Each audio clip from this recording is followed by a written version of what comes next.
नमस्कार दोस्तों, wealth sky के एक और नए इंटरेस्टिंग वीडियो में आप सभी लोगों का स्वागत है। मेरा नाम है सुधीर और इस वीडियो में हम बात करने वाले हैं मार्केट के बारे में।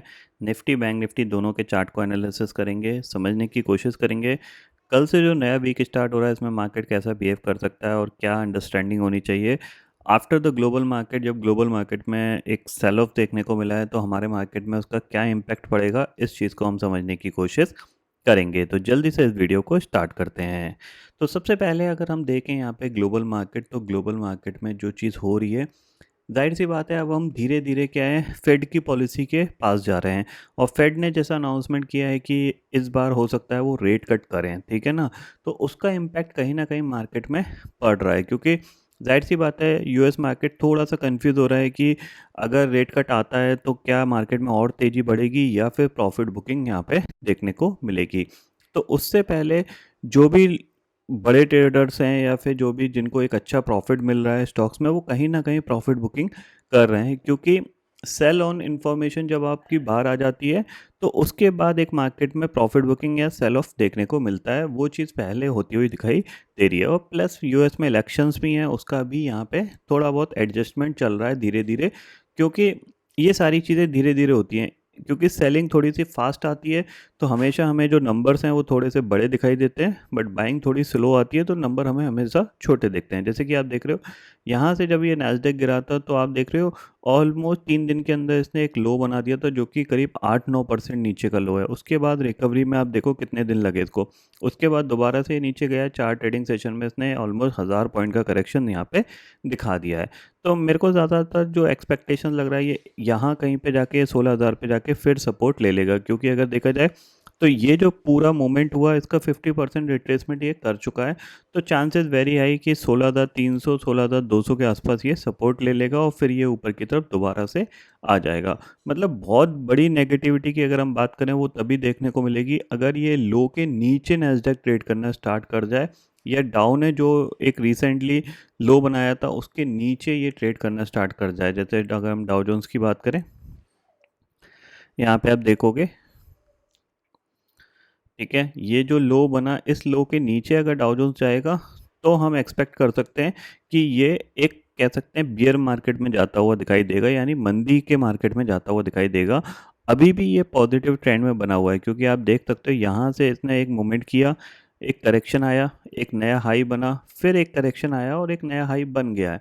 तो जाहिर सी बात है जब तक स्विंग लो नहीं टूटता तब तक यहाँ पे हम कुछ नहीं बोल सकते कि ये मंदी में जाएगा या फिर ये यहीं पे कंसोलिडेशन करेगा। तो यहाँ पे चांसेस वेरी हाई कि ये जो रेंज है ये आपकी अगले 3-4 महीने की रेंज है। इस रेंज को ही आपको प्ले करने की कोशिश करनी है। लोअर एंड पे आता है सपोर्ट मिल जाएगा, अपर एंड पे जाएगा रेजिस्टेंस मिल जाएगा, ठीक है। ये है ग्लोबल मार्केट के एनालिसिस। अब हम अपने मार्केट के एनालिसिस करते हैं। तो अपने मार्केट में सबसे पहली चीज़ हम जो देखते हैं वो देखते हैं ऑप्शन चेन में सबसे हाईएस्ट कॉल राइटिंग किस साइड पे हो रही है। तो हाईएस्ट कॉल राइटिंग फिलहाल हमें जो दिख रही है वो करीब करीब 25,000 के लेवल पे दिख रही है, क्योंकि 66 लाख का ओपन इंटरेस्ट यहाँ पे खड़ा हुआ है, ठीक है। 66 लाख का ओपन इंटरेस्ट यहाँ पे बना हुआ है, तो जाहिर सी बात है पुट पे कितना है, सिर्फ 28 लाख का ओपन इंटरेस्ट। इसका मतलब क्या है, 25,000 एक हमारे लिए इंपॉर्टेंट रेजिस्टेंस का काम करेगा इस पर्टिकुलर सीरीज में। इसके ऊपर जाएंगे तो ही कोई शॉर्ट कवरिंग देखने को मिलेगी, अदरवाइज यहाँ पे मार्केट 25,000 पे रेजिस्टेंस लेता हुआ दिखाई देगा, ठीक है। सपोर्ट के तौर पे देखा जाए तो जो सपोर्ट दिख रहा है वो clear cut option chain data में हमें 24,500 का दिख रहा है, क्योंकि यहीं पे पुट राइटर्स का कॉन्फिडेंस अच्छा है। 41 लाख का ओपन इंटरेस्ट खड़ा हुआ है यहाँ पे, और इसके ऊपर कहीं पे भी इतना बड़ा ओपन इंटरेस्ट नहीं है। तो एक चीज़ समझ के रखिएगा, ऐसा नहीं है 24,700 पे सपोर्ट ले लेगा, 24,600 पे सपोर्ट ले लेगा, बिल्कुल ले सकता है। बट पुट राइटर्स का कॉन्फिडेंस नहीं है, तो इसका मतलब क्या है कि नीचे मार्केट अगर गिरा तो थोड़ा सा और नीचे जा सकता है। ये चीज़ ध्यान में ज़रूर रखिएगा, ठीक है। अगर हम चार्ट पे चलते हैं तो चार्ट को देखते हैं, तो देखो सिंपल सी चीज़ है। चार्ट में हम यहाँ पे क्या करते हैं, हम एक 15 मिनट का टाइम फ्रेम का चार्ट लगाते हैं। सबसे पहले डे चार्ट लगाते हैं, कुछ इंपॉर्टेंट पैरामीटर्स देखते हैं। जैसे हम मूविंग एवरेज अगर देखें तो यहाँ पे अगर देखोगे तो moving average, simple moving average आपका जो आ रहा है 24,590 पे आ रहा है। इसीलिए मैं आपको बोल रहा हूँ 24,500 और 600 का जोन जो होगा ये आपके लिए एक सपोर्ट का काम करेगा। तो चांसेस वेरी हाई कि ये इसको दोबारा से रीटेस्ट कर सकता है, ये ध्यान में रखिएगा। तो अगर आपको नेगेटिव अपॉर्चुनिटी मिल रही है सेलिंग की तो ये टारगेट दिमाग में रख के आप ट्रेड कर सकते हो। अगर गैप डाउन ही इस टारगेट पे खुल रहा है 24,600, तो मत सेल करिएगा, आपके ट्रैप होने के चांसेस बहुत ज़्यादा हाई रहेंगे।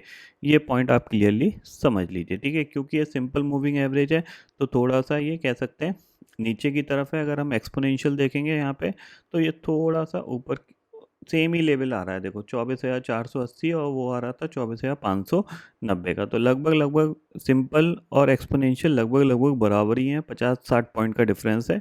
तो इस पे आप ध्यान रखिएगा कि ये आपके लिए एक सपोर्ट का काम करेगा। 24,450 से लेकर 24,550 का जो जोन होगा ये आपके लिए सपोर्ट का काम करेगा। अगर गैप डाउन खुलता है तो वहाँ पे सेल मत करिएगा, आप ट्रैप हो सकते हो, ठीक है। शॉर्टर टाइम फ्रेम में अगर हम देखें तो 50 मिनट टाइम फ्रेम के हिसाब से अगर हम यहाँ पे देखें तो मार्केट कर क्या रहा है। अगर आप थोड़ा सा मार्केट को अंडरस्टैंड करोगे यहाँ पे तो क्लियरली आपको क्या दिखाई देगा, मार्केट एक इंस्टेंट सेलिंग कर रहा है। ये देख रहे हैं, ये आपको एक इंस्टेंट सेलिंग है, उसके बाद पुल बैक आया, फिर धीरे धीरे ये नीचे की तरफ जा रहा है। तो बेसिकली क्या है कि ये जो पर्टिकुलर एरिया है ये आपके लिए एक सेलिंग एरिया है यहाँ पे। तो यहाँ कहीं मिलेगा तो दोबारा से ये नीचे की तरफ चला जाएगा।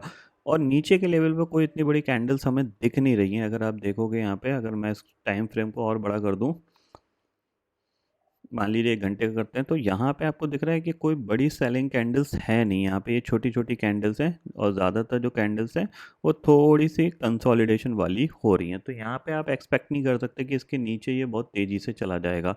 ये पॉइंट ध्यान में रखिएगा। इवन अगर नीचे की बात करें तो यहाँ पे बड़ी कैंडल्स जो हैं वो बाइंग की ज़्यादा हैं, ठीक है ना। तो इसका मतलब क्या है, बायर्स जोन यही है आपका 24,500 से लेके 24,400 का। और इवन अगर ऊपर की तरफ बात करें तो 24,600 भी आपके लिए एक सपोर्ट का काम करेगा, ठीक है। अब कल क्या कर सकते हो आप, उसकी हम बात करते हैं। देखो सिंपल सी चीज़ है, अगर निफ्टी के पॉइंट ऑफ व्यू से मैं बात करूं, अगर निफ्टी गैप डाउन खुलता है, मान लीजिए गैप डाउन खुलता है सीधा सीधा 24,600 पे खुलता है, तो मैं कुछ नहीं करूंगा। क्यों नहीं करूंगा, क्योंकि जाहिर सी बात है ऑलरेडी ये जो गेन है वो डाइल्यूट हो चुका है, ठीक है। गैप डाउन खुल रहा है, चांसेस वेरी है कि ये जो पर्टिकुलर एरिया है सपोर्ट का काम करके या तो ये साइडवेज चला जाएगा या थोड़ी थोड़ी रिकवरी यहाँ पे दिखाएगा। अगर ये साइडवेज चला जाता है तो अभी ऑप्शन में आपका पैसा नहीं बनेगा, और अगर ये रिकवरी भी दिखाता है तो अभी आपका ऑप्शन में पैसा नहीं बनेगा। ऑप्शन में पैसा बनने की जो कंडीशन है वो एक ही है कि ये गिरे, और ऑलरेडी यहाँ से अगर 100-150 पॉइंट 200 पॉइंट गैप डाउन खुलेगा तो फिर इसके गिरने के चांसेस भी यहाँ पे ख़त्म हो जाएंगे। तो ये ध्यान में रखना, इन तीनों कंडीशंस में एक ही कंडीशन ऐसी हो रही है जिसमें कि पैसे बनने के चांसेस हैं, वो की सेलिंग की। अदरवाइज बाइंग की क्या है, ये रिकवर तो करेगा लेकिन थोड़ा सा रिकवर करेगा फिर डाइल्यूट हो जाएगा, फिर रिकवर करेगा फिर डाइल्यूट हो जाएगा, तो उसमें पैसे नहीं बनते। और साइडवेज चला गया तो बिल्कुल नहीं बनेंगे, ठीक है। तो ये निफ्टी का हो गया। बैंक निफ्टी का समझ लेते हैं। तो बैंक निफ्टी में अगर हम देखें तो बैंक निफ्टी का जो पॉइंट ऑफ व्यू दिख रहा है हमारा वो ये है कि यहाँ पे कि बैंक निफ्टी ने जो कह सकते हैं पिछले 10-15 दिन का जो एक कंसोलिडेशन जोन था वो पूरा इसने एक ही बार में यहाँ पे ब्रेक डाउन दिया है, ठीक है। दिख रहा है आपको। तो अगर ये गैप डाउन ना खुले, मतलब 50,000 पे अगर ये गैप डाउन खुल जाता है या 50,200 पे, तो मेरी तरफ से ना ही है, कुछ नहीं कर सकते आप, क्योंकि आपका जो पूरा टारगेट है वो ऑलरेडी गैप डाउन की वजह से फिल हो गया है, ठीक है ना। ज़्यादातर इस मार्केट की प्रॉब्लम यही होती है, गैप अप और गैप डाउन में ही आपके सारे टारगेट चले जाते हैं। हाँ, अगर ये गलती से बहुत बड़ा गैप डाउन खुल जाता है, मान लो 49,800 के आसपास आपको मिलता है, तो वहाँ पे एक बार ज़रूर बाय करके काम कर लीजिएगा, क्योंकि ये एक सपोर्ट एरिया है। यहाँ से बाउंस आना 200-300 पॉइंट का बहुत नॉर्मल सी बात होगी बैंक निफ्टी के लिए। तो ये पॉइंट आपको ज़रूर ध्यान में रखना है, ठीक है। तो बैंक निफ्टी के लिए यही है, अगर बहुत बड़ा गैप डाउन खुलता है या गैप डाउन खुल के एक शार्प सेलिंग नीचे की तरफ दिखाता है तो वहाँ पे एक बार आप बाय कर सकते हो। कहाँ पे करोगे बाय, बाय का एरिया आपका यही है 49,700 के आसपास, यानी 49,700 के आसपास जाए वहाँ पे एक बार आप बाय कर सकते हो। ये पॉइंट ध्यान में रखिएगा। बाय का मतलब ये नहीं है कि आप यहीं कहीं बाय कर लो, 49,700 के नीचे अगर आपको मिले तो ही आपको बाय करना है। सेलिंग के लिए फ़िलहाल मैं यहाँ पे आपको कुछ नहीं बोल रहा। क्यों नहीं बोल रहा, क्योंकि गैप डाउन मार्केट खुलेगा। अगर गैप डाउन नहीं खुले तो एक बार आप ट्राई कर सकते हो। मान लो अगर ये फ्लैट खुलता है तो एक बार आप सेलिंग के लिए ट्राई कर सकते हो, नीचे की तरफ जा सकता है। जहाँ तक मुझे चांसेस लग रहे हैं वो ये है कि थोड़ा सा ये गैप डाउन खुलेगा, गैप डाउन खुल के ये साइडवेज चला जाएगा। ये पॉइंट आपको ध्यान में रखना है, क्योंकि लास्ट ट्रेडिंग सेशन में ऑलरेडी एक मोमेंटम हो चुका है। अब ये फॉलो अप मोमेंटम दिखाता नहीं है मार्केट, इसी की वजह से ऑप्शन ट्रेडिंग बहुत ज़्यादा टफ होती जा रही है। ये चीज़ आपको ध्यान में ज़रूर रखनी है, ठीक है। निफ्टी हो गया, बैंक निफ्टी हो गया, जो कि आपके कल के ट्रेडिंग सेशन में काम आएंगे और इवन नेक्स्ट वीक तक काम आएंगे।